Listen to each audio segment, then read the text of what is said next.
Welcome everyone to Magic the Gathering Jank, where we talk about weird and wonderful cards you've probably never thought of playing.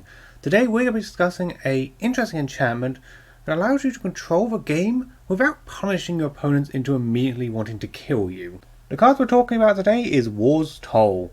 It is a red and free enchantment that reads, whenever an opponent taps a land for mana, they tap all their lands, and if they declare an attack, all creatures must attack if able.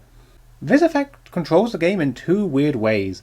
The first off, having to spend all your mana in a single phase basically changes when people want to play their cards as a dynamic. Do you cast all your cards in a main phase, cast your creature out, your haste bakers and all your things and declare attacks? Do you cast your commander out? Do you hold back your mana and cast a spell on someone else's turn to draw cards, to opt, to counterspell? Or do you wait and go for that combat trick you've been so waiting to do? It changes how players think about their turn phases, controlling what their actions become without actually changing what they have access to. You're not taking the resources away from them, you're just changing how you spend them. Following this up with the combat ability to make all your opponents or creatures attack if able. Now admittedly this doesn't affect the summoning sickness side of things, but if you've cast someone's commander out, or you've got their key combo piece, often they won't want to declare an attack, because they won't want to lose those combo pieces in the crossfire. However, on the flip side of that, they might also want to declare an attack because they have a creature which triggers on attack, a card which draws you a card which gains abilities, a card which makes tokens, anything like that which has an on attack trigger. You've got to decide if you're going to go all out and attack, or you're going to hold back, wait, and then continue your cycles without poking little bits of damage here and there. This is very much why I like this control effect, because it doesn't force your opponents to stop playing the game. This is a control effect which just makes them have to decide when they want to play the game. They have the choice of tapping out and casting their hand at any given moment, or attacking or not attacking. You're not removing their ability to do so, you're controlling when it happens, which in my opinion is a lot stronger an ability than a simple Winter Orb preventing everyone from untapping, because at that point you become public enemy number one, whereas this, it goes unnoticed for a long time, and as it builds over turns and it gets more annoying, that is when you become more of a threat. Unfortunately, with that said, this card does synergize really well with prison style effects like Winter Orb and Stasis, because it does force people to tap down their resources entirely, and that does make it the best ability to make them lose all their resources so that they can't play the game. Personally, it's not my style of play, but I can't deny this does exist. Alternatively, another way of looking at this card is by using the goad effects. Equipping a Bloodthirsty Blade to an opponent to make them have to attack basically removes that lock of will they attack, won't they, forcing the combat in your way. Sure, the other creatures can attack wherever they want, and the one creature which is goaded can't attack you, but you're still forcing the issue. You're making a card attack where otherwise it may not want to, which can remove combo decks out of the way, can take out token pieces, just people who don't want to attack and use those resources later.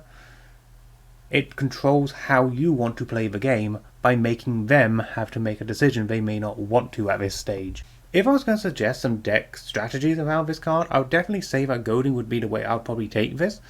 The idea of having to make all your opponents attack, goading very often will only target a single card, or if it doesn't, it's only like once per turn for everything. And being able to force the issue by having an enchantment which just says you have to attack if able would be very useful in those type of strategies. Not to mention the tapping down of mana will also synergize very well with being able to play out cards without having to worry about not having access to counter spells very often. I also want to mention about control strategies, because they now have an onboard effect which basically says your opponents tap out, giving you free access to cast your spells which you want to have access to control the board, as well as certain commanders which really want the resources for having your opponent's mana tap at the same time. It's a very useful card in that strategy, and I would try it out if you want to. But I also have to mention prison stacks styles of decks. As I mentioned earlier with Stasis and Winter Orb, although these cards exist, I have no way of denying this has a home in that style of play. Being able to tap your opponents out, preventing them untapping, that is a very powerful effect, and very often they're looking for ways to do this, and most times opponents will just fall for the trick early. If you play War's Toll with foil control effects, you can lock them out of untapping before they even realize what have hit them. If I had to pick a single commander for this card to find a home in, I would definitely probably choose my Lindell, the Cheerful Tormentor deck.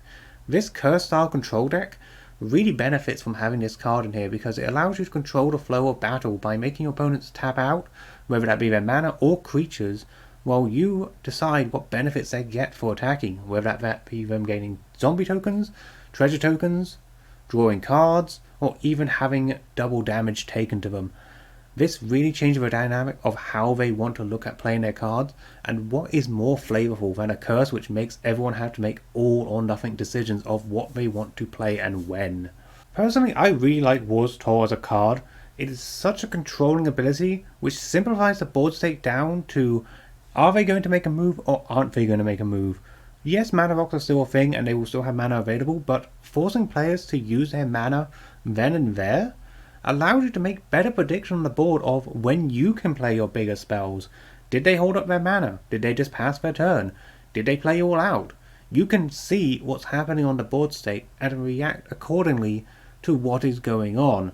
Sure, you're giving that ability to your other opponents as well, depending on what they've done, and the turn order itself, but you can very often be the one making the decision of how you want to play your deck, while sitting back and watching the other players having to think about their turn bit by bit. It's such an interesting card and I love using it as part of my 99s, but what do you guys think? And will you be including this in your future deck builds? Hopefully you enjoy it, and until next time, happy deck building!